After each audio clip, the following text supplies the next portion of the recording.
I woke up on the morning of Monday, December the 2nd, 2024, with the fuzziest feeling of all the fuzzy feelings that I've ever had. Throne of Skulls was done. 5 years of planning and 5 months of crazy work had all led to one incredible weekend, and it had gone better than I ever could have hoped. Not only had I achieved my goal of winning Best Army for the first time in 10 years, I'd also managed to snag the Most Sporting Award and claim first place at the event. It was absolutely spectacular. All the effort had been worth it, and it was a wonderful end to another great hobby year for me. At least, I thought it was the end. As it would turn out, the universe had another surprise up its sleeve for me. Welcome to Battle Streams in Middle-earth. This is the story of an unexpected League finale.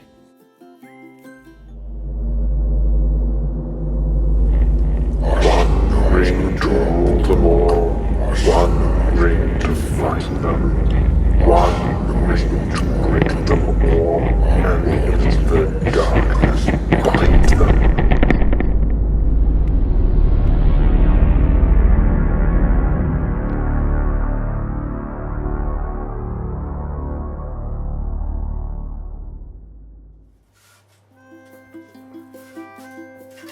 There's a lot of things I look forward to after Throne of Skulls every year.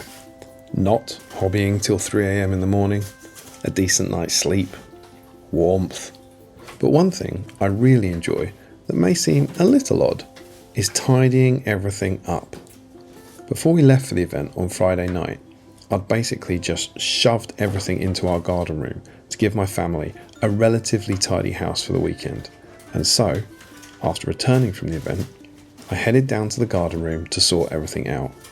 My house had been absolutely covered in polystyrene, tufts, paint, black cotton wool, Brillo pads, LED lights, and all manner of other interesting but messy hobby materials for weeks.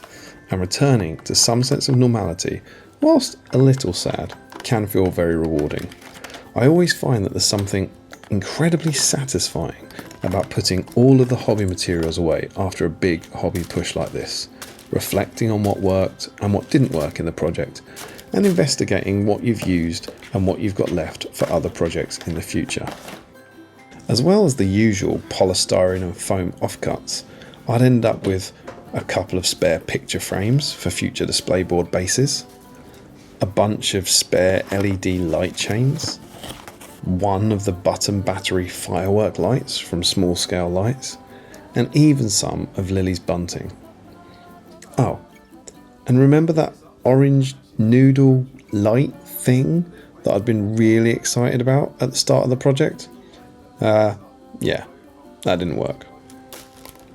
Potentially most excitedly, I still had loads of little model furniture that hadn't made it into the project. There was all of the discarded sacks, market stalls, barrels and tables from this project, but there was also some really cool other bits and pieces that were never in the running for this year, and I'm already thinking about how I can incorporate some of them into my board for next year's Throne of Skulls, because yes, obviously, I've already written my army list. So it was that the filth of Throne of Skulls was washing away, and I could finally relax and prepare for Christmas, safe in the knowledge that my hobbying days were done for the year. Until that was, I received an entirely unexpected phone call.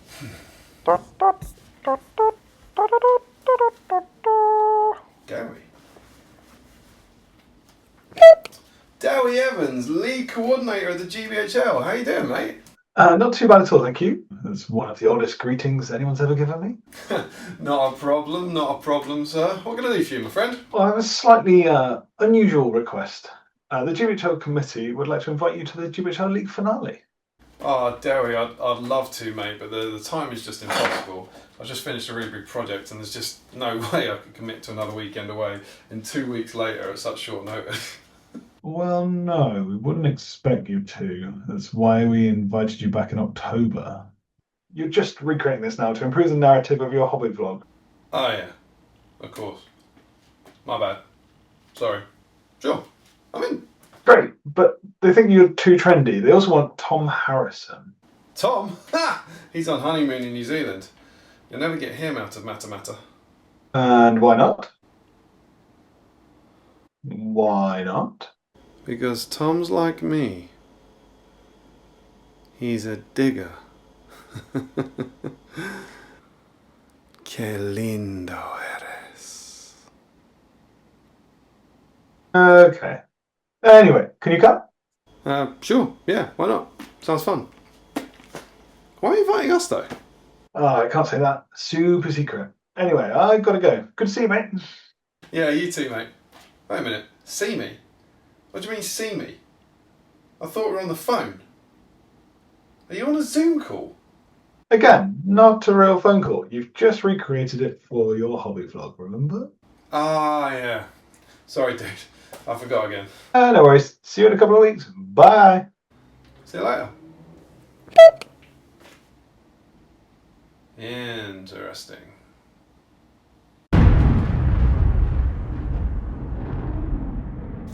And so here we go. I was off to the league finale. Oh yes, welcome back once more to Battle Streams of Middle Earth. And this is the story of how I took that journey to an unexpected league finale. So yeah, as that hopefully elaborate opening sequence has shown, I'd got back from Throne of Skulls.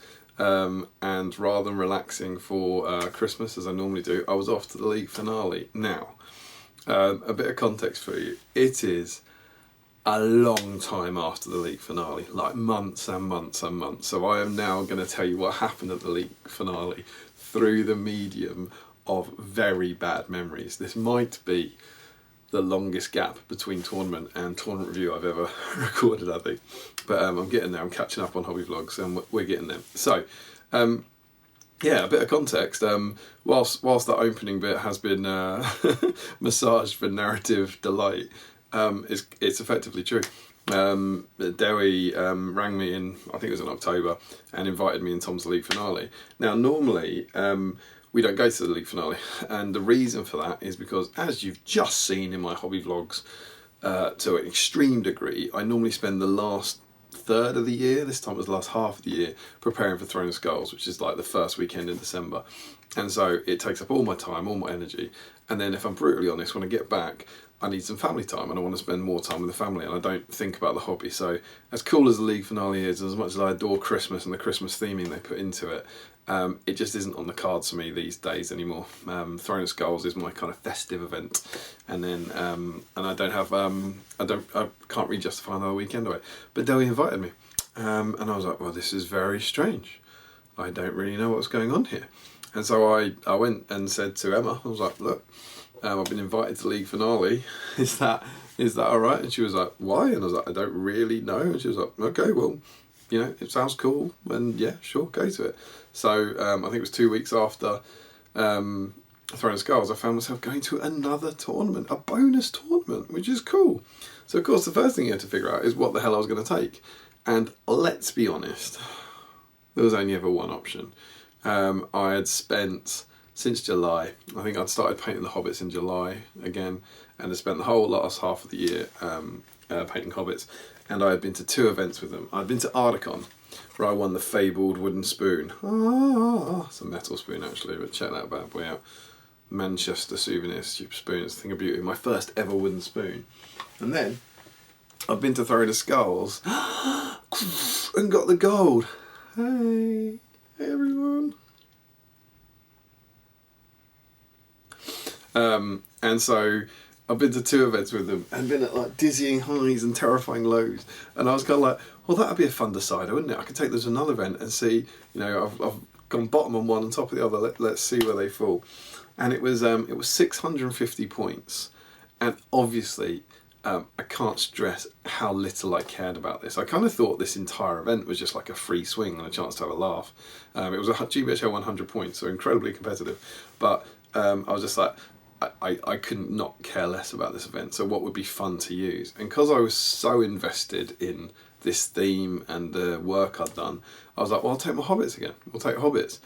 And I realised that a bit of maths that I had in my head from all the various permutations on the army list was that my heroes were about 650 points, and the league finale was 650 points. And so my first relatively stupid idea was just to do all hero Hobbit, which I thought would be really good fun. I'll just take all the heroes and drop all the warriors.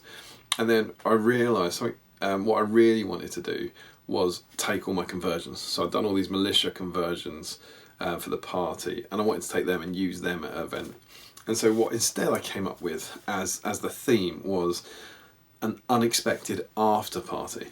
And so what I decided was we'd just been to Throne of Skulls, we'd had the party with 100 people, and then Bilbo had decided to have all his mates back to Bag End. He decided that he didn't want to go. He'd had such a laugh with everyone at the Hobbit at the party that he wasn't going to get rid of them, so he'd bring them all back to his house. So what I decided to pick was all the heroes from my army that I thought he'd invite back. So I remember I ditched Lobelia and that sort of thing. Don't invite the Sackville Baggins back. And then what I also did was fill up the points with my converted militia. So this was my mighty army. It was a Fellowship warband led by Gandalf with Frodo, Sam, Merry and Pippin, and then the rest was from the Shire. So if you think back to the last edition, you have to have a hero of Valor in each half to make yellow allies. So I had to take Banderbus Took. If you want a detailed breakdown of quite what that means for the army, you can go and look at Hobby Vlog 39. That's the one where I talk through creating the army for Throne of Skulls. But suffice to say for now, I had to take Banderbus Took, who was once again going to be my conversion of Banderbus Barrel Roarer Took the Fifth, the great-great-grandson of the Bull Roarer. So I'd have him, and then as well as that, I had Paladin with 2 militia, Bilbo Baggins with a ring with 3 militia, Gaffer Gamgee and Rosie Cotton with 2 militia, Farmer Maggot, Gripfang and Wolf on their own, Tolman Cotton with 2 militia, Fatty Bolger with 2 militia, Bull Roarer had 2 militia, and Will Whitfoot had 2 militia and 1 sheriff. I think I had the 1 sheriff just because there was a spare point. That was 650 points, 33 models, and truly dreadful. So no archers. No missile fire, I just took my converted militia hobbits. So what that basically meant was I loved my army because all 33 of those models were unique. There was no duplicated poses, they were all unique and they were all party poses. And what I realised I could do is I could take my Bag End display board that I'd made in 2019 for Throne of Skulls when I took Thorin's company, and I could bring that along. And that can just about fit 30 models in it. And I could put all the hobbits in a room, and it could be a cool display board for Bilbo Baggins' after party. So I got really excited about that because that Bag End board has only ever been with me once to Throne of Skulls. That's my own kind of personal rule. I tend to only take a display board to one event normally. And so Bag End had been there, done really well, won Throne of Skulls in 2019, and it's just been on display. It's right there in front of me as I'm looking at it now. And it's been on display since then. And I just thought it was a really cool chance to dig that out 5 years later and show it to some people who never would have seen it before because there's so many new players in the community. And so I felt rapturously in love with this theme, and I just thought it felt perfect, and I assumed I was going to get an absolute ass kicking. So that was my army list. I packed up my hobbies, I grabbed my Bag End board, and I headed off to war. So as I said, this is going to be possibly the worst tournament review I ever do. I can't remember much of the games, but what I do have is the old editions match play guide, and I have some photos, and I have the results. So I'm going to do my best to give you a flavour of what happened via the medium of looking at photos. So the first thing I did was I travelled. I went up on Friday afternoon with Joe Shire. I can't for the life of me think what we did for dinner, but I'm pretty sure we just got Mackey's on the way or something. But we had to be there for a certain time because I thought potentially the most exciting thing of the weekend was that Mr. Harry Parkhill of Entmoot fame and one of my fabulous co-hosts here on Battle Streams of Middle-earth had organised a private screening of War of the Rohirrim. So imagine this, that War of the Rohirrim, the day it came out, was that Friday, and we were off to the league finale. And so it was like, well, we could do a cinema trip. And then Harry spoke to a local cinema and got us a private screening to see it all together. So that was absolutely awesome, because we just had about, I think it was about 30 of us. We just had 30 Lord of the Rings nerds, mates, watching the new Middle-earth film together, which was just brilliant, absolutely brilliant. So we all gathered together for that. You know, I'm not going to do a movie review here. We've chatted about it on Strange Bunch, but I liked it. I was a bit unsure of it that time, but then I went to see it again and I liked it more the second time. And I like it. I'm glad it exists. I think it's cool. I think it's fun. I think it's a different take on the world, and I think it fits in, and I like it. So I got to sit in a cinema with all my mates, all my Middle-earth mates, for 2 hours and watch a new Lord of the Rings film. That was cool. Well done, Harry. That guy's all right. And then after that, we went back to the hotel, which Harry had recommended. I can't for the life of me remember what it's called. It was the weirdest place I've ever stayed in my life, except maybe the Chumley Lodge. Very, very odd place. We went back to the pub. I think it was just me and Harry, and we were just chatting about the film basically for a couple of hours. Had a few drinks, and then went upstairs. We were staying in the same place, and it was like this rabbit warren. I didn't see a single other guest. I didn't see anyone else staying there. But me and Harry had basically the end of a almost cul-de-sac. So we had 2 rooms at the end of this corridor, and we just opened the doors up, and basically it was a bit like a flat, and we were just walking in and out of each other's rooms. And we just, my memory is just that we sat and chatted until the early hours. And it was great. It was really lovely. We were just nattering away. And then the next morning again, I think we made some tea in the room and had the doors open. It was like, I'll watch your room while you have a shower, and you watch my room while I have a shower and stuff. So it was a weird ass hotel, but and there was no breakfast or anything like that, God forbid. You had to go get food somewhere else. But it was good fun. It was nice sharing with Harry. So we then headed to the finale, and as is tradition at the league finale, on the first day, they encourage a Christmas fancy dress. And I don't know if you're aware of this, but I'm not adverse to fancy dress myself. So I found my festive Jurassic Park jumper, or my unfestive Jurassic Park t-shirt today, and a very seductive hat. And I was like, yeah, I'm well up for this. And so my first game in such festive gear was against the wonderful, the lovely Mr. Chris Gross, one of our own here on B-Side. And he had an Arnor army, and it was hold ground. Now, not for the last time in the weekend, I thought, well, I'm inevitably going to lose this, aren't I? I think he had more models than me, because my army was so awful. And every one of his models was significantly better than mine. I have what I think is a deployment pick here. You can see the I think the grey circle in the middle is the whole ground objective, and you can see I've put my flower pots in a kind of triangle around that, and I'm gonna try and hold that ground. Deployment seemed to go quite well for me. As you can see, there's some hobbits on the left flank who are slightly separated, but I haven't been dreadfully separated. So I seem to remember him kind of charging down that little channel early doors, sending some knights down in between those buildings to try and kill things. And I think he probably killed things. Something good happened to Argadir. I feel like a sorceress blasted him off his horse or something. That was pretty cool.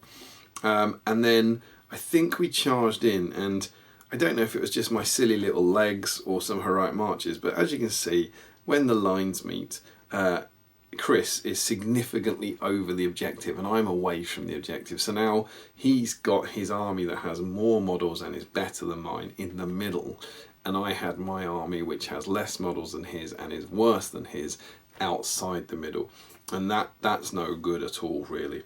And then I don't really remember anything that happened, but I imagine that's because he just crushed me into the ground. Repeatedly. I remember Chris being very nice and quite apologetic. I think he was kind of saying, God, I'm sorry because I've got a good army and you've got an awful army. I was like, well, that's not your fault, is it? That's my fault. And so he was lovely, and we had a lovely time, but he beat me into the ground, and I think he won 10-0. Remember, this is old edition, not new edition, so the VPs were capped at 12, I believe. So that's probably tripling me, isn't it? Let's have a look. Let's see if we can work out what Chris might have done. In the oldie hold ground, you can get 7 for tripling me. He probably did that. and then breaking me. Yeah, I reckon he probably broke me and wasn't broken. Maybe he didn't wound Gandalf. So that would give him a 10-0. So a 10-0 spanking to Mr. Chris Gross, which was delightful, but a lovely game to start with. And sent me tumbling down the tables. Was there lunch? There must have been lunch. I'm trying to picture the room. World Champion was the TO. Did a very good job. Oh, that was the other thing that was super exciting. It was launch day. So people were picking up their boxes of War of the Rohirrim. So that was really cool. It was a really lovely vibe of hobby energy in the air, and everyone was excited to get their hands on the new toys. So anyone who'd ordered it from Seventh City, they were picking up their order then, which was lovely. It was really, really, really cool to be around playing games on such a kind of creative and inspiring day. That was really, really nice. I think there was like a little... I seem to remember like a queue where you could pick up pies. I think there was like a pie and mash station or something. That seems to ring a bell. But it was lovely. It was really nice chatting to people. Loads of people there that I hadn't seen in ages. I remember saying to Jay, I thought it was really interesting now. I don't want to read too much into this, but it's something to, if you've got a view on this, look in the comments. I'm pretty sure there were 50 people there, something like that. Maybe more. And at Throne of Skulls the weekend before, I think there'd been 80 people. And I think me and Jay Acharya were the only two people who were at both. And I just remember thinking that was interesting. And what does that mean? Is it because Throne of Skulls is worth no league points, the finale's worth 100 league points. So maybe I started to think that the community has slightly fragmented because there's so many events now, so many people play, that there are people now who want to chase for the league, and so they can't afford to go to Throne of Skulls because there's other events on, or they're going to an event the weekend before or after, and then the people who want to go to Throne of Skulls don't want to go to the league finale potentially, and that's interesting to me. Certainly wasn't the case when the league started in 2013, and it shows you how far it's come in 12 years to the number of events and the number of people playing the events. And I don't think it's good, and I don't think it's bad. I just think it was interesting. But yeah, so quite why that is, or who that is, I don't know. But yeah, me and Jay were at a very, very different event 2 weeks later, which was kind of cool. So yeah, that was all good fun. And then my reward was I was punted down the tables, and I played Mr. Will Blackburn at Divide and Conquer. And Will, by the looks of things, had some sort of Mordor army. I don't have a note of what he played. Divide and Conquer, I think that's the 3 objective one, isn't it? In the oldie edition. Have I gone too far? I've gone too far. Yes, it is. So it's where you deploy in opposite corners. Brilliant for hobbits. Really good for 33 model hobbit armies. 3 objectives in the middle. 3 objectives along the centre line. The one in the middle is worth more than the other 2, and you deploy in opposite corners. So I had a smaller, a bigger group of hobbits with Gandalf over here, and a smaller group of hobbits over here. And he had some sort of Mordor army. He had black Númenóreans, which caused terror, with Moran and Orc spears behind them. He had a fell beast. It's probably the Witch King, I think. And then he had some Griblies. Yeah, so he had the Spider Queen, and he had some Mirkwood spiders and bat swarms. I can't even remember what that would have been. Is that a Yellow Alliance with some denizens of Mirkwood or something? I truly can't remember. But kind of a scary looking army. And I kind of charged in, and I feel like I remember nearly having a chance to get... I think I had one turn to get a jump on the Witch King.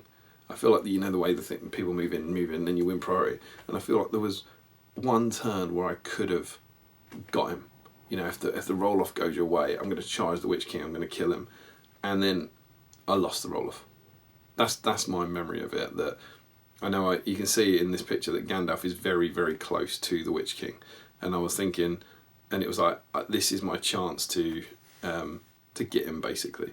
And I'm not really sure what happened. I can't remember, but I fluffed it. So I fluffed the chance to get the Witch King. The Witch King flew away, and then that was like, okay, that's that. He's flying, he's behind his models, I'm never catching him again. Meanwhile, over in the other corner, I remember something very exciting was happening where I was basically trying to beat all these Griblies. So I had a relatively small group of hobbits. Bandabras is there. Remember, he is Bandabras Took. Fatty Bulge is there.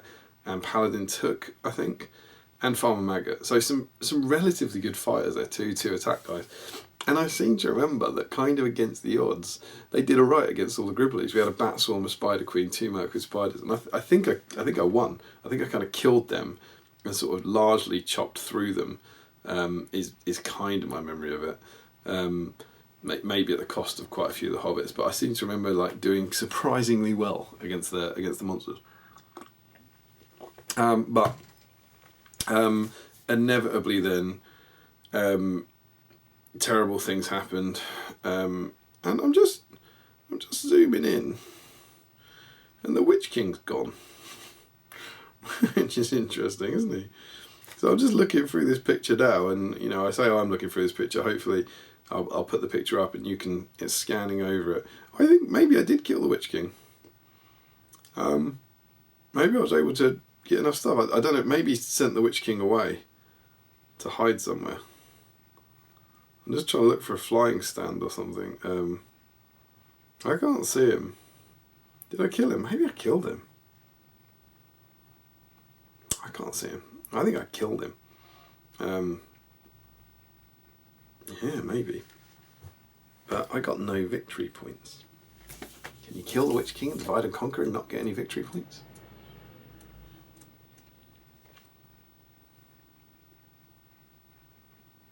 No, you can't. You get victory points for wounding or killing the enemy leader. I don't have a clue where the Witch King is. I wonder if maybe maybe this is like the end of the game shot and he'd already taken the Witch King off the table or something. Maybe I killed his fell beast and he was dismounted. I don't know. But yeah, spoilers, I didn't get any victory points.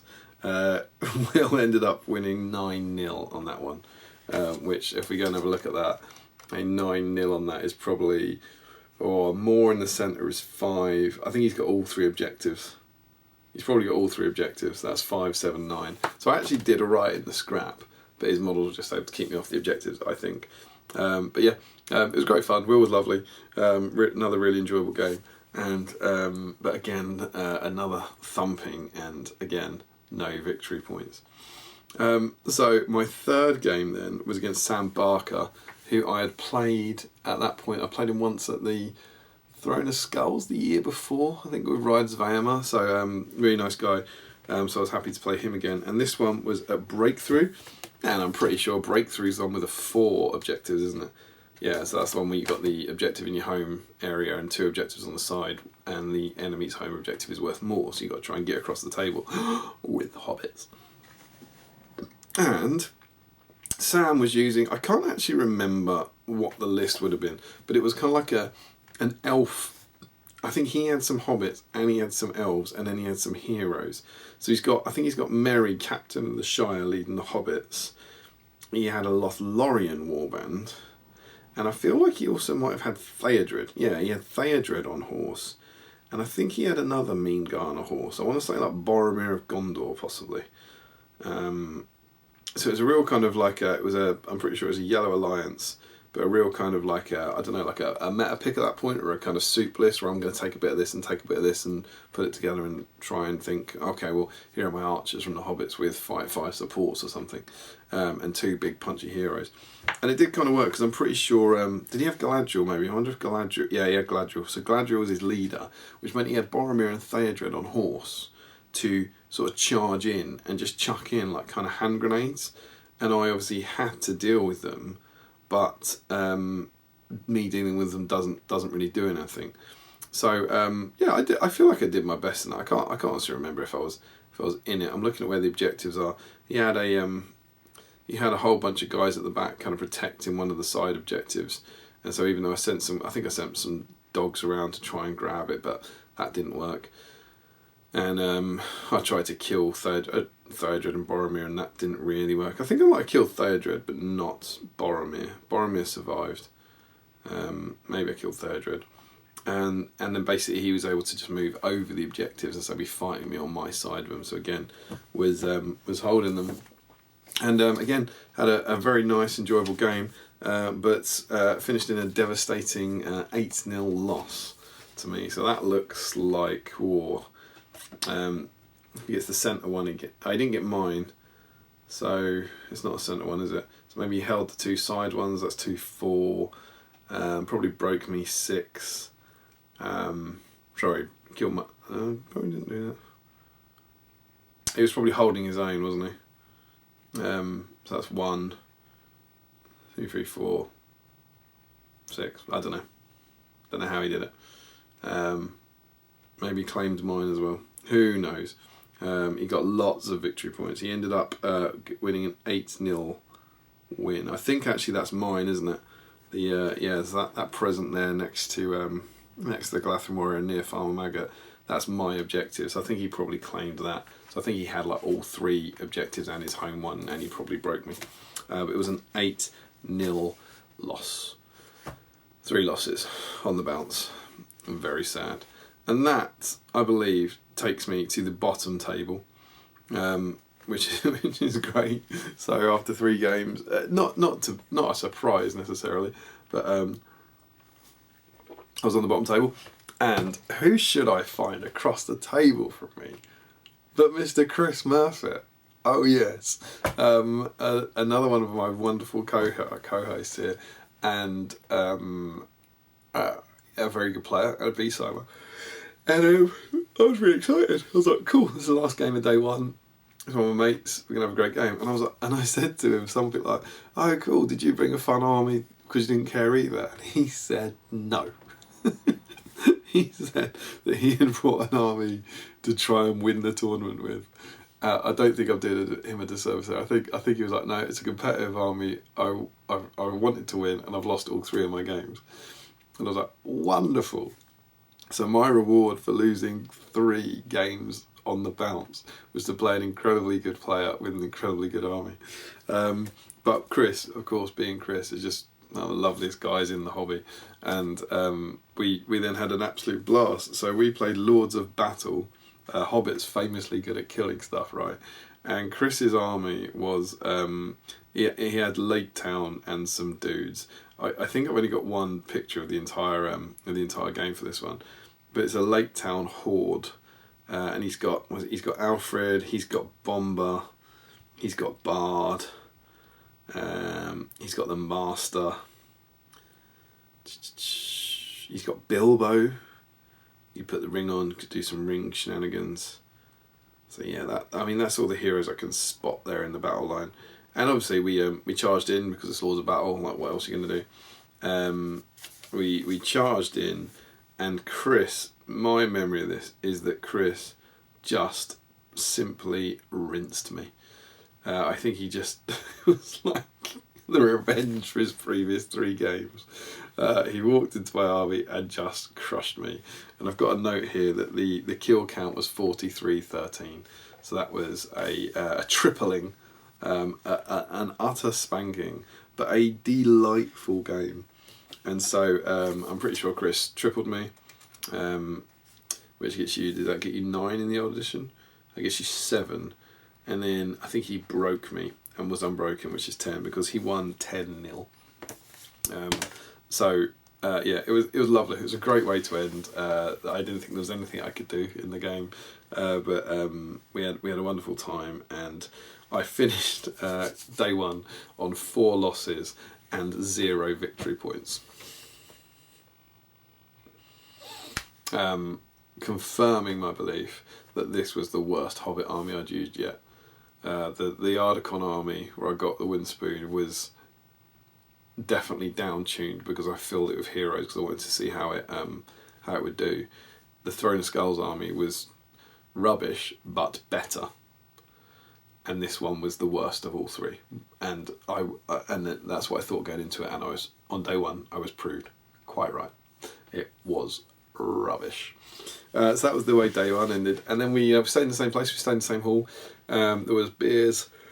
People were building their armies, building their new toys, building all their wild men and stuff. Some people were playing some card games, and it was just chatting. Really, I was just sitting around chatting. There was some dinner. Did we order in? I feel like we might have ordered. Oh, we did. Alex ordered us. I feel like it was Thai or something. It was Thai or Korean food or something like that. He found a really cool place. Alex of Battle Camp Buffet. And yeah, he found this really cool place and got Deliveroo or something. And we had really, really yummy Asian food. So yeah, props to Alex. It was really lovely, just hanging out and chat. And then we went back to our weird hotel. And I believe me and Harry once more stayed up until the very early hours chatting the night away, which was lovely. So, day 2 rolls around. And it was Christmas attire on the first day. And the tradition for the second day of the league finale, as I was told, has been to wear suits for formal wear. And so when I was told this in advance, and really not caring too much, I was like, this is brilliant because, you know, I've got a suit. So I was like, yeah, I'm well up for this because that fireworks suit that I bought for Throne of Skulls, which whenever I buy these suits for these silly fancy dress outfits that I wear, I kind of buy them under the proviso that I'm probably not going to wear them again. But they're actually quite nice fitting suits. And so the idea that I was taking the Hobbits again, with fireworks again.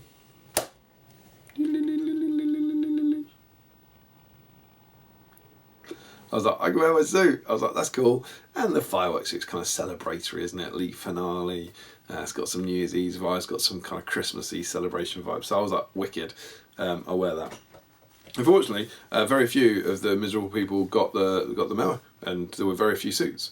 But yeah, I think I felt less ridiculous wearing the fireworks suit in a room of very few suits than I would have done wearing a normal suit in a room of very few suits. So yeah, who knows? But that was cool. I was really pleased to get to kind of dig the suit out again and get to give it another run. You'll notice this time no face paint, no headpiece. This was altogether like a sensible fireworks suit. It was a different look. But yeah. So my first game on day 2 was on the bottom table, same table, against the one. Turns out if you're on the bottom table and you lose 10-0, you stay on the bottom table. And it was against the wonderful Mr. Nathan Talbot. So I was like, okay, I've lost 4 games, right? Surely I've got a chance. You know, surely I'm now down here playing whoever's lost 4 games. I must have a chance. And the scenario was Fog of War, which is awesome because it's like my favourite scenario. And I actually think it's one that the Hobbits have a chance of winning because they've got so many heroes to protect and the enemy's got so many heroes to target that you can get away with it. And maybe, I say normally you got a lot of models to grab, see me, I didn't have a lot of models. But I was like, maybe. And what do I find deployed against me? It's Sauron.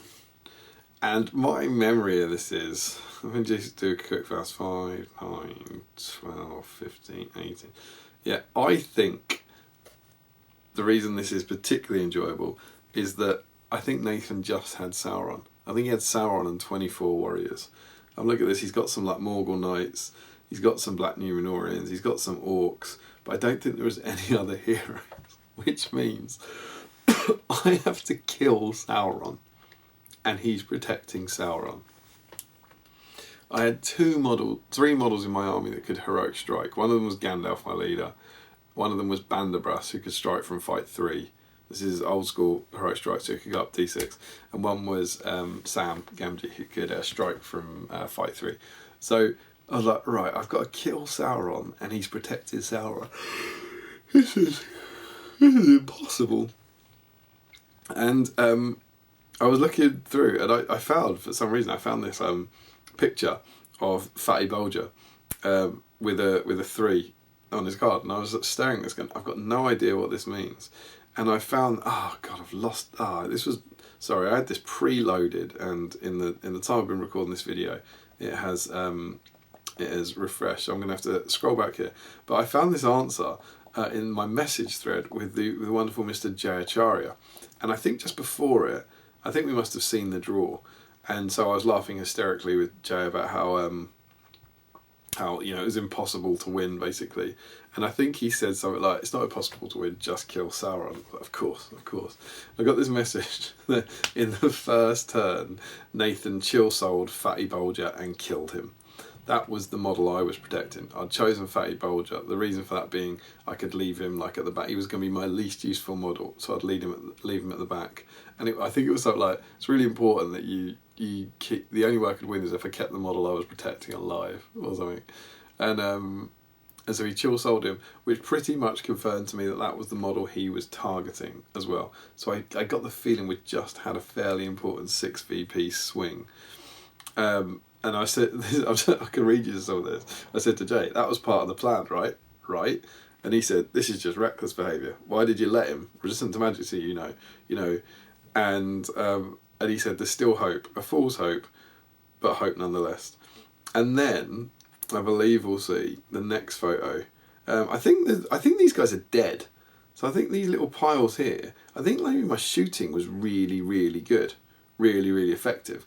And I was actually killing quite a lot of the guys. But of course in Fog of War, that really doesn't matter. But I just feel to remember that the reason I took a photo of that was it was actually going quite well. And then you'll see here, in this photo, what we have is the mighty Banderbruss, the Balrora took, the 5th, the great-great-grandson of the Balrora, facing off against Sauron. Now, why have I taken this photo?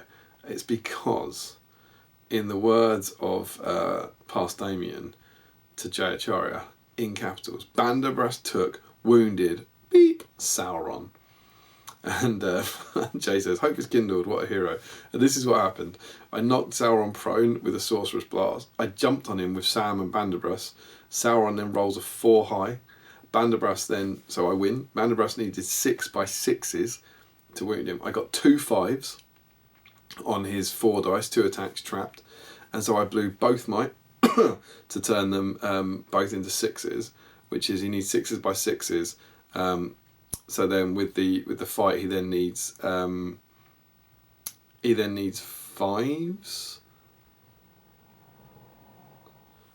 I rolled a 4 and a 5, which becomes a 5 and a 6. I'm not... Anyway. Oh yeah, sorry, I only did 1 wound, I didn't do 2 wounds. So he needs 6s by 6s. I rolled 2 5s, used might on both to make it 6s, which means I need 2 5s again. And I rolled a 5 and a 5, so that 5 became a 6, and I did a wound. And I remember celebrating that like the best thing that ever happened, and it was pretty cool. Like Banderbruss wounding Sauron, which of course was my target, and was the model he was protecting. That was pretty exciting. And I celebrated that as if I'd won the game, and I hadn't won the game in any way, shape or form, and I lost the game quite significantly. And I've got a note here that says, tragically it didn't help. The game ended at the first turn of asking, with me 1 turn away from my scenery objective, and I lost 7-1. If it was a turn later I would have got my scenery objective and I would have lost 7-4. So if it had been another turn I still would have lost, so it wouldn't have mattered. But most importantly, I got my first VP of the event. Oh yes. So yeah, that was the best thing I'd done the first 5 games, was wound Sauron and get a VP. So I can't remember that. If is that like he doesn't? I think he doesn't get the ones for. Maybe he only got. Oh, I bet he got. Did he get? He probably broke me for 3, killed his objective for 3, and then kept his hero alive without, but was wounded for 1. So maybe that's 7. And I got 1 for wounding my target, I think. So yeah, it was a brilliant game. Nathan was lovely as always, and we had a blast. But that was quite hard for me to win. So that was pretty awesome. More lunch, more pie and mash, great fun. Game 6, still on the bottom table. Still down there. Turns out if you lose your second game on the bottom table, you stay on the bottom table. And I was playing Alex Bordas, who I don't think I'd met before. I feel I might have met him in passing once, but we definitely hadn't played. And we were playing Destroy the Supplies. And we can, just try to see what we've got here. Yeah, it does show. I've got quite a few little pickies from this one. So you can see the deployment here. Where I've set up my battle line. I think I set up quite aggressively because it's Destroy the Supplies, so there's no point standing back and shooting. You can see my 3 objectives are the presents at the back. His objectives, can't see any of them. Oh, they're right at the back there. It's his objectives, so they were little, it looks like one's probably behind his hand, one might be behind that house. You can see one on the left there. And yeah, we set up, Alex was lovely. Lovely, sorry. You can see us charging forward. My Gandalf was doing a rogue attack out on the left to stop these orcs. I don't think they had a hero there, so it meant that Gandalf was guaranteed to be able to move first with his might. And so that meant I could always cast a spell, always keep the cart charging, which is pretty cool. And so I was just trying to make sure those guys coming through the breach there wouldn't run to the objective. He also had two. It was I think it was an Angmar army. I can't remember what army list it was, but he had two wraiths. You can see he's got the Witch King, and is that the tainted model? I can't honestly remember. But two wraiths against my army was pretty awful. And I believe the clutch moment for me. You can see that we've got a Bilbo wearing the ring there. I think what I did, super cool move, was to put the ring on, charge an orc with Bilbo, and then call a heroic move. And the plan was that the two wraiths, I'm not sure if it's this turn or whatever, I feel like the only chance I had to win the game was if I could stop the wraiths charging, possibly, or casting. I figured, something like that. I could resist spells from one of them, but not both. So I could get Bilbo to heroic combat and charge one of them, nick a will point, and then charge one of them in the next turn, or something like that. And I'm pretty sure what happened is it worked superbly. He charged, won the heroic combat, killed the orc, charged into a wraith, and I'm pretty sure he died. That's my memory of it. You can see him here fighting the two wraiths, and who knows? I truly don't remember if I forgot that they wouldn't be affected by the ring, or if I was factoring that in. But I remember that it all went brilliantly until the bit that I'd hoped would happen, and the bit that I hoped would happen went very badly indeed. So Bilbo died, and that was sad. And that was my only chance of tying them up. But then things elsewhere seemed to go well. And as you can see in the next pick, Gandalf has won the fight against the orcs. He stemmed the tides, my objective safe. And can you see, just up above, there's some cheeky little doggies running off there. Old edition, doggies could do things to objectives. So those doggies went off, and they destroyed that supply, my friends. Oh yes. The one in the middle you can see there was undestroyed, as was the one on the side. And then all three of mine are still there. And so, I believe, that's all I kind of remember, but as you can see, like, things have gone pretty well for me. When we look at the models that are left, there's not too many orcs left in there. And I think the Hobbits are kind of done well. If you look at some of the heroes we've still got left in there, like, you can see the Wraith and the Shadow have survived, but Banderbrush is still there, Farmer Maggot's still there, Tom and Cotton's still there, Sam's still there, Paladin's still there, Gaffer Gamgee's holding that other one.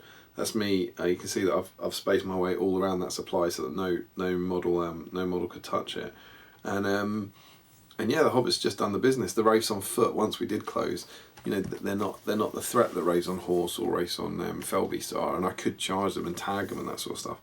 And I was able to destroy a supply and somehow get another victory point, because I ended up on 3 victory points. Let's have a look at that. I must have broken him. That must be worth 1. Enemy force being broken at the end was 1, and Alex got 1 for breaking me. I won a game. I won 3-1 because my doggos destroyed the supply, and we were both broken, which was super cool. So I got a win. Brilliant game against Alex. Really enjoyed it. And yeah, we had a blast. And then the final game, I got to move off the bottom table for the first time in 3 games, and I was on the second to last table, and I played Alex. And I have a funny feeling it's possible that there might have been 2 people below us. We found it very strange that one of us would lose that. I can't honestly remember. I almost feel like maybe 2 people dropped from the event, so that's why we weren't on the bottom table. We'd actually moved up because that was now the bottom table, rather than the fact that 2 people gone below us. But maybe 2 people had gone below us. I really can't remember. But yeah, we got to move tables, which was exciting. And the scenario was Fog of War.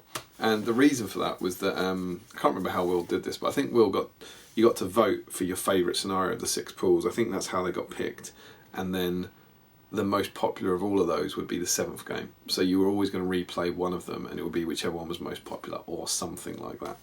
So we got to play Fog of War again, which was cool. But Alex's army, Alex was absolutely lovely, but it's a tough army to play. But you know, the various control models and stuff. My army was rubbish. They all caused terror. They had Harbinger, that sort of thing.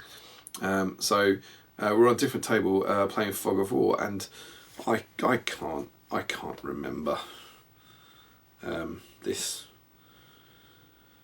I don't know. I don't know. But I don't know what I picked. I don't know what I was protecting. You can see a big battle line here, but it gives no clues, does it? But I think I got minced. You can see we're on this little table here. I really can't remember anything about this game. His race were on horses to begin with. So I'd obviously got rid of his race horses in the first game. I wonder if that was like Sorcerer's Blast or something.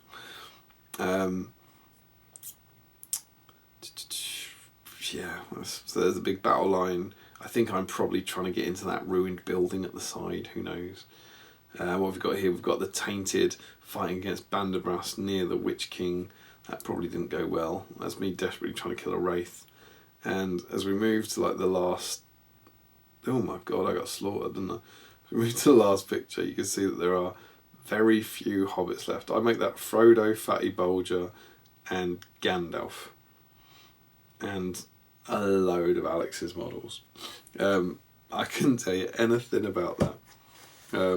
I've got a little note here. I've got it here. I've got it. I was going for that ruined building. My target was the Tainted, and I was protecting Bilbo. There you go. Good old past Damian. I guess I started protecting Bilbo because he might be a bit more durable. I don't think he had the coat, but he had the ring at least. Who knows?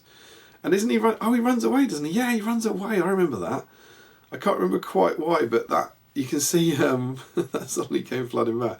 You can see Bilbo right down the bottom corner of that hill, and yeah, I remember this now. He was constantly trying to run away, stay on the hill because that was Alex's scenery objective, and Alex was constantly trying to pull him back, and I can't quite remember what, but there was Will must have been his target. That was it. Will Whitfoot was his target, and Will was constantly running and being pulled back, and running and being pulled back by Compel, and we had this kind of game of cat and mouse of Will just trying to get away, just trying to leg it to the bottom, and then Bilbo managed to survive and stay on that hill, and in the end. I can't remember all the permutations, but Alex won, and he won 7-6. And I've got a note here that Will having escaped, having won that, resisted all the compels and managed to, and he escaped, and then he failed his courage test on the last turn. The very last turn, one of the last rolls of the game, he failed his courage test and he legged it. And I've got a note here that says if Will, so it was 7-6 to Alex.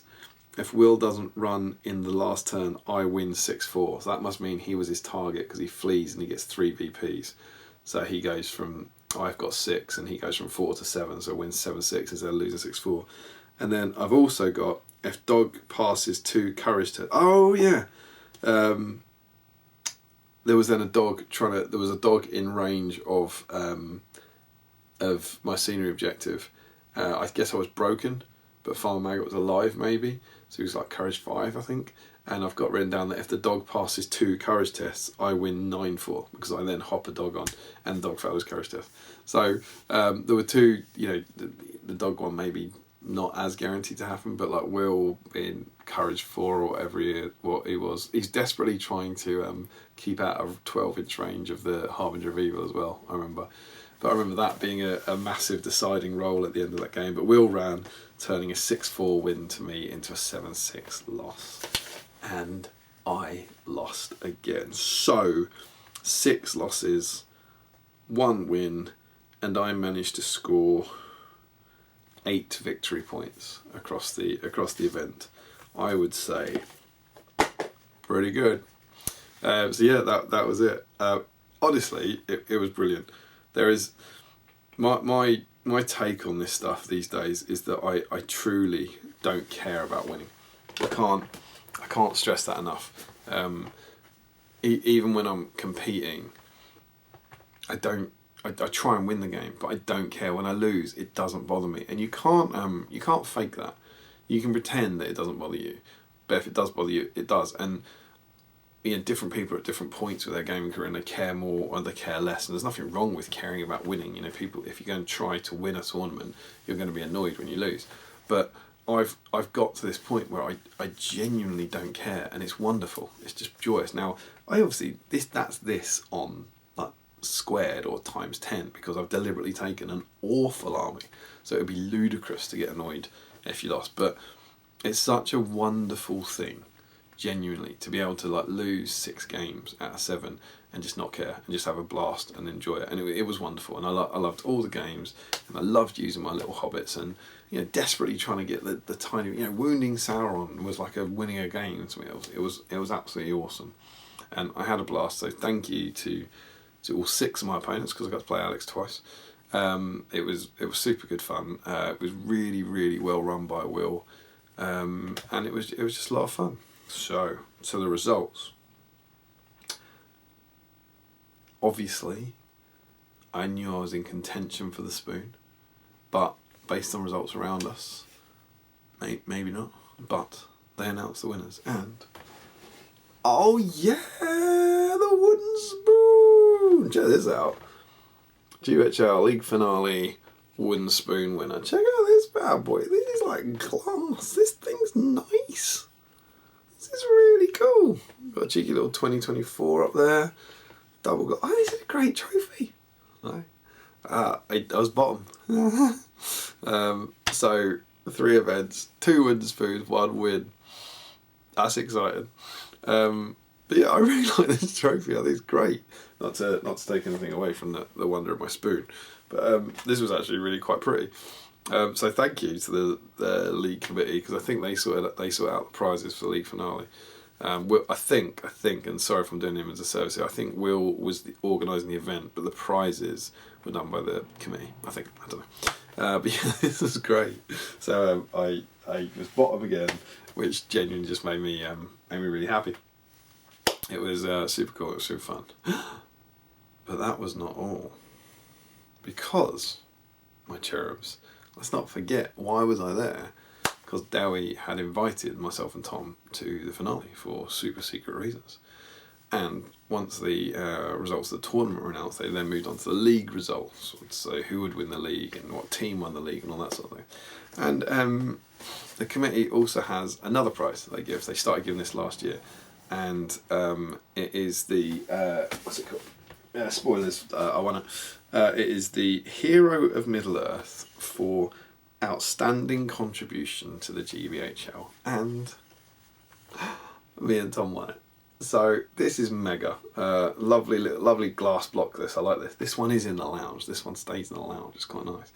I don't know what to say about this. Chuffed, honoured, humbled isn't the word. It was wonderful. Harry did a lovely little speech about me and Tom. I'll keep on to stress this. Like, Tom's vanished from the internet these days, but he's still very much involved in everything we do throughout the year. But it was for three things we do together. So me and Tom have run Seven Stones for about 10 years. We've been producing the SBG magazine for about 10 years, and we did the Palantir for about 5 years in the middle. So I think it was largely for those things that we're like a pair. But then also Harry mentioned the fact that me and Tom were both admins on the GBHL for a while. I am still an admin on GBHL, and I do battle streams. And then also Tom was the league coordinator of the GBHL. He's the second league coordinator for a while. So he did that for several years and introduced a whole bunch of things that was kind of stuck around to today. So it wasn't for Seven Stones, it wasn't for the magazine, it wasn't for the Palantir. It was basically for everything myself and Tom had done over the last, I guess, 12 years, something like that. Towards the league, and it was really, really wonderful. It was really, really lovely, and it really means the world to both of us, so thank you. I also then had the opportunity, the unexpected opportunity to do a speech. which was strange. And so, slightly giddy on fluff and nostalgia, I delivered this little speech. Thank you. Tom's not here. He's in New Zealand on honeymoon. He wishes he was here now. This is crazy. Thank you so much for this. It's really, really lovely. I think me and Tom are both, I don't know, a bit embedded in this stuff now, but I also think our lives have changed a bit. We're not coming to as many events as we used to and all that. And but it's nice to know that when we're not plugged into it, that we get that, there's some recognition, I guess, for what we have done over the years. And it's very silly, and I'm sure there's many more people that are deserving, but it really is lovely. Do we share it? There's another one that we will send to Tom. Wonderful. It's nice because we don't live together. It's been wonderful. We've been in it for about 12 years or something like that, playing in it, and we were there, man. We were there when it was dying, and we were there when there was nothing coming out, and it was terrible. And this wonderful, wonderful, wonderful community has really embraced it and saved the game, and part of the reason everyone loves coming to these things is the community and the friendship of it. And I think we're in a strange transition period now where we have a brand new edition, and some people are happy about it and some people are less happy about it, and I just think the game is still alive, and the game is alive and well, and as long as there are people playing it, this community will survive. And at some point in the future, whether it's 2 years or 5 years or 10 years or 20 years, it won't be supported and we won't be doing this. So while it is there, I think it's so important that everyone just really gets into completely the spirit of it and supports it and tries to make it last as long as it possibly can, so we can keep having wonderful events like this with wonderful people like this. So dare I say it, for old time's sake, but maybe we should all support our Hobbit hobby. So yeah, my basic message was one of optimism, of just, this game's really cool, this community's really cool, we need to support it to keep it being really cool. So, look on the bright side. If you don't like army list building, it's still alright. It's still a cool game to support. So yeah, I don't know really what to say about this. This is, me and Tom are both super chuffed. It was an honour. It's the second year it's been given out. So I'll say this: you feel like it's an honour to win it there. If you won it in the 475th year, you might feel that they're scraping the barrel a bit. But it was being the second winners of it was really, really lovely. And it really does mean the world to us. So we got some cool photos that we did for the magazine, which I think will be up now, because it's quite hard to photograph glass. The ones that I had at the finale were quite cool. So we took, for the last photo shoot, we got some nice photos with it. And yeah, I just want to say a massive thank you to the committee for picking us, because it was a lovely thing to get, and a real, I don't know, rewarding pat on the back for all of our efforts over the last 12 years. It was really lovely. It means an awful lot to us, and yeah, so thank you. And of course, thank you to everyone else who's kind of helped us get that, I guess. Everyone who supported me and Tom on the Plantier, or comes to Seven Stones every year, or gets the magazine, or whatever else it is. It's lovely. Thank you. It made us really, really happy, and it was a really lovely way to end the year, to end the hobby year. It was super cool. So yeah, boom. Hero Middle Earth for outstanding contributions to GWHL. Pretty cool. Thanks a lot. And that was that. The finale was done. It was quite nice to chat to some of the other guys at the end. I think it was Ash from Gom's Gamers came up, and he says, I used to watch the Palantir when I was a kid. And I was like, yeah, screw you. That's not the compliment you think it is. It was really nice to know that, the content creators of today now were little babies watching us on YouTube 10 years ago. But yeah, that didn't half make me feel old. The fact that they were, fully grown adults and saying, yeah, we watched your stuff when we were children. That's a bit upsetting. But it was nice seeing everyone, and I think this was about the 14th of December. No, it must have been about the 18th, right? Because War of the Rohirrim came out. But it's a week before Christmas, 2 weeks before Christmas, and so Everyone was saying goodbye and giving hugs. And it was just a brilliant weekend, lovely weekend. Had the time of life. It was awesome. So me and Jay went to the pub with some of the Scottish guys. We had a nice meal. Sort of, it's always nice to have a little chat and a bit of a debrief and stuff with all them, which was super, super cool. And then we drove home, and I dropped Jay off and came home, and that was it. That was the league finale, the unexpected league finale. So it was an absolute blast. I had a great time with the Hobbits, got us banking, and finished the year with another wooden spoon, but an awesome sort of once in a lifetime award, which just meant I had a big warm fuzzy feeling. So well done to all involved, well done to the league committee, and well done to Will for TOing it. It was absolutely brilliant. And that's it for another hobby vlog from me. That was truly the end of my 2024.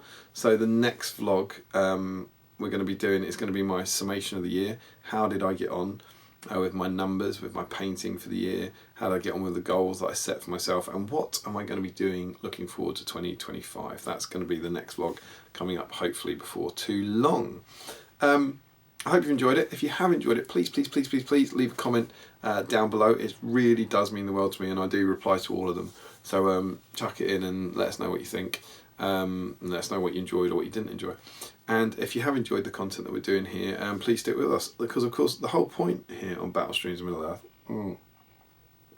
is to help the community clear your backlog, and we do that in a couple of ways: through these hobby vlogs, where I chart my own hobby journey and my own attempts to clear my hobby vlog, but also through our regular live streams. So you can check out our live tabs, where every few weeks we have a hangout for a few hours, and the whole community comes together, and we all get like 40 people around the world all painting the same model. It's super, super cool, just for the fun of the hobby. So if you like the sound of that, go to our live tab and our socials, and see if you can find the next one. If you really, really like things, the link to our Patreon link is down below. You can join up there, get some merch, and get into our Patreon chat and enjoy the come and join the coolest community of hobbits in all the world, and help me kind of keep the lights on here at Battle Streams of Middle-earth. So yeah, if you can join that and help support the channel, it'd be super, super appreciated, because our patrons are absolutely lovely. I adore each and every one of them. They really help to keep, you know, the running costs of this place, for the kind of Zoom subscription and the music subscriptions and all those sort of things running, and I really do appreciate all the support. So yeah, if you want to join up, down below, super cool. Beyond that, hope you've enjoyed this, and I will see you very soon in the next video here on Battle Streams in Middle-earth.